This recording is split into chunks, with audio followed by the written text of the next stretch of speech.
Bonjour, chers bien-aimés dans le Seigneur. Le thème de notre leçon est intitulé Comment Dieu a détruit le monde au temps de Noé et comment la terre était corrompue.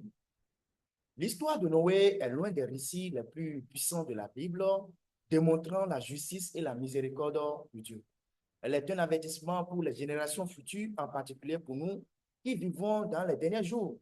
Jésus lui-même a comparé notre époque à celle de Noé, montrant que les mêmes causes entraîneront les mêmes conséquences.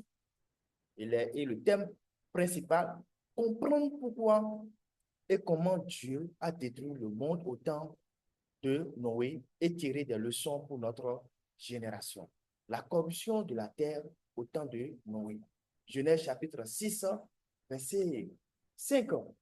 L'Éternel vit que la méchanceté des hommes était grande sur la terre et que toutes les pensées de leur cœur se portèrent chaque jour uniquement vers le mal.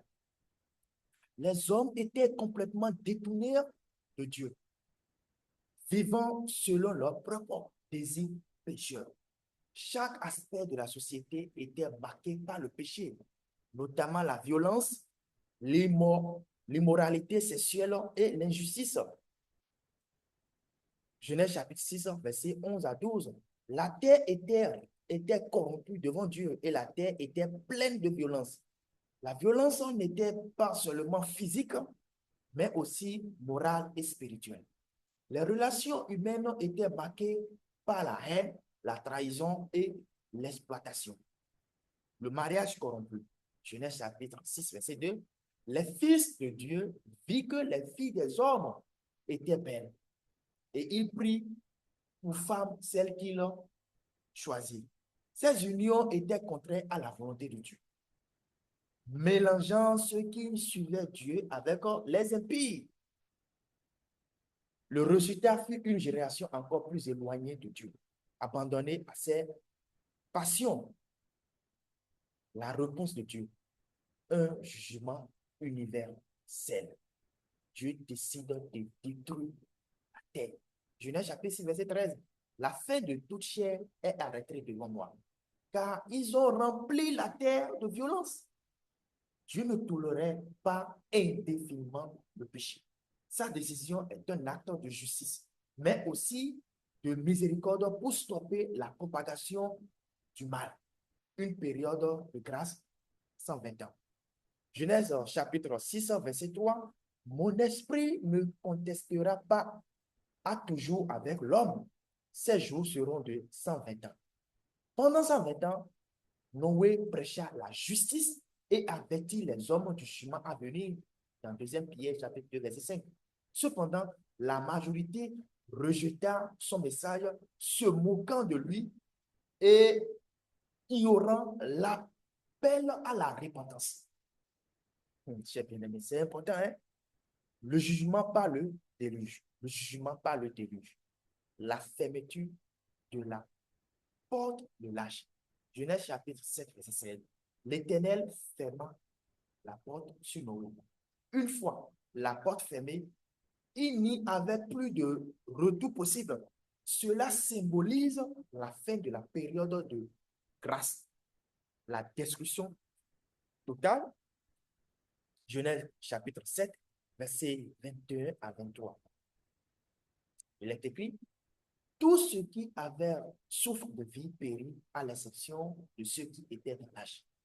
La terre, la terre entière fut recouverte d'eau pendant 40 jours et 40 nuits. Ce jugement reflète la gravité du péché et l'incapacité de l'homme à vivre sans Dieu. Ça, c'est clair. Leçon pour nous aujourd'hui. Leçon pour toi et pour moi. Les jours de Noé et les derniers jours. Matthieu chapitre 24, verset 37 à 39. Ce qui arriva du temps de Noé arrivera de même à l'avènement du Fils de l'homme. La corruption de la terre aujourd'hui est semblable à celle du temps de Noé. Violence, immoralité, incrédulité. Comme à cette époque, les avertissements de Dieu sont largement ignorés, méprisés. Dieu offre Toujours une période de grâce. Ézéchiel 33, verset 11.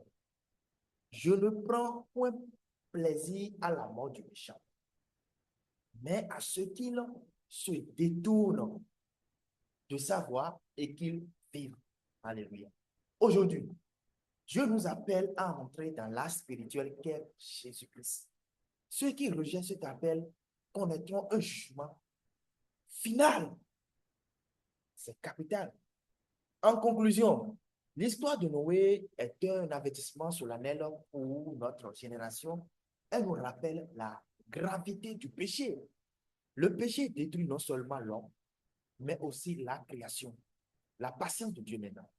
Dieu donne toujours une opportunité de repentance avant de juger la nécessité de l'obéissance. Comme Noé, nous devons marcher avec Dieu et lui obéir. Appelle maintenant. Êtes-vous prêt à entrer dans l'âge spirituel qu'est Jésus? Ne repoussez pas son appel, car un jour, la porte sera fermée. Une prière finale. Seigneur, aide-nous à prendre au sérieux les avertissements de ton amour. Donne-nous la foi de Noé pour marcher avec toi et être trouvé fidèle lorsque tu reviendras. Amen.